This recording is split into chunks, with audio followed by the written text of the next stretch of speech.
একটা প্রশ্ন আমি জানি না করা কতটুকু ঠিক হবে বা কতটুকু ভুল হবে, বাট আমার একদম কিউরিওসিটি বশত একটা বিষয় মাথায় আসলো, সেটা হচ্ছে বাংলাদেশকে নিজের অজান্তে পাকিস্তান ক্রিকেট বোর্ডকে ফলো করা শুরু করেছে কিনা। কারণটা হচ্ছে 2 বছরে 4 জন ক্রিকেট বোর্ড সভাপতি আমরা দেখতে পাচ্ছি।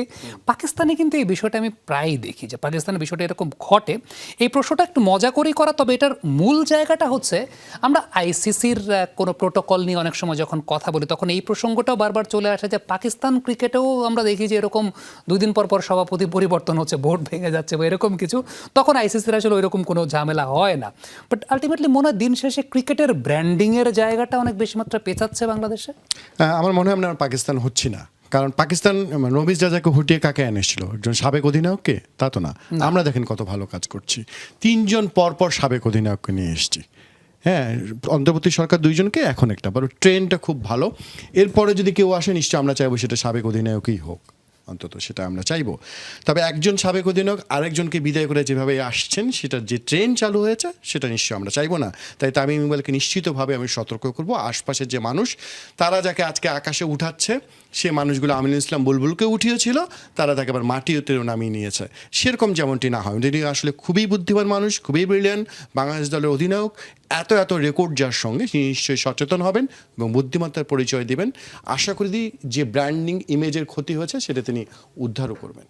ব্র্যান্ডিং ইমেজের ক্ষতি হয়েছে সেটাকে উদ্ধার করবেন। আপনার কাছে কি সামহাও মনে হয় কিনা সামনে বাংলাদেশের নিউজিল্যান্ড সিরিজ রয়েছে, ওয়ানডের সময়টা খুব গুরুত্বপূর্ণ, in the meantime definitely আপনিও যখন প্লেয়ারদের সঙ্গে কথা বলেছেন, আমরাও যখন প্লেয়ারদের সঙ্গে কথা বলেছি, একটু মাঠের ক্রিকেটের প্রসঙ্গ যদি আসি, সাম্প্রতিক 1-1.5 বছরে যে ঘটনা প্রবাহ ঘটেছে, প্লেয়াররা অনেকাংশে ডিস্টার্বড, প্লেয়ারদের মাঠের ইম্প্যাক্ট পড়েছে সব কিছুর জায়গা থেকে। এখন এই জায়গাটায় কি মনে হচ্ছে যে আলটিমেটলি এই যখন পরিস্থিতি, এখন একটা কি সেটেল পরিস্থিতি তৈরি হবে? আমার মনে হয় 2-1 দিনের মধ্যে প্রিমিয়ার ক্রিকেট শুরুর, ঢাকা প্রিমিয়ার লিগ শুরুর চালুর ঘোষণা চলে আসবে। ক্রিকেটাররা খুশি থাকবেন আশা আমি করি সেই জায়গাটাতে। ক্রিকেটারদের সমস্যাটা আর থাকবে না, এটা আমি বিশ্বাস করি। হয়তো বা আজকেও ঘোষণা আসলে আমি খুব অবাক হব না। আর ক্রিকেটাররা তো চাচ্ছিলেনই, আজকে কোয়াবের সভাপতি তো বলেই দিয়েছেন যে আমিনুল ইসলাম বুলবুলের এখানে থাকা উচিত, একটা ইন্টারভিউতে কোথায় জানি দেখছিলাম। আসলে সব মিলেই যে আপনাকে একটাই কথা বলছিলাম, এটা হচ্ছে বাস্তবতা। তামিম ইকবাল প্রায় 2 বছর ধরেই নামটা শোনা যাচ্ছিল, তিনি আসছেন, বিভিন্নভাবে আসছেন। আসলে সেখানে তিনি আসাটাই ভালো হয়েছে। অনেক সময় তিনি এখন বাস্তবতাটা নিশ্চিতভাবে, আমি আবার বললাম, যেটা তার কাজে লাগানোর চেষ্টা করবেন, তার বুদ্ধিমত্তা, তার যে অভিজ্ঞতা, সব কিছু মিলে নিশ্চয়ই মাশরাফি বিন মুর্তজাও তাকে সহযোগিতা করবেন, সাকিব আল হাসানও সহযোগিতা করবেন। আমি এরকম একটা দিনের অপেক্ষায় আছি। তামিম ইকবাল বিসিবির সভাপতি, এখন সাকিব আল হাসান ক্রিকেট খেলছেন ন্যাশনাল টিমে মিরপুরে, দেখতে খুব ভালো লাগবে, এবং মাশরাফি বিন মুর্তজা খেলা দেখছেন।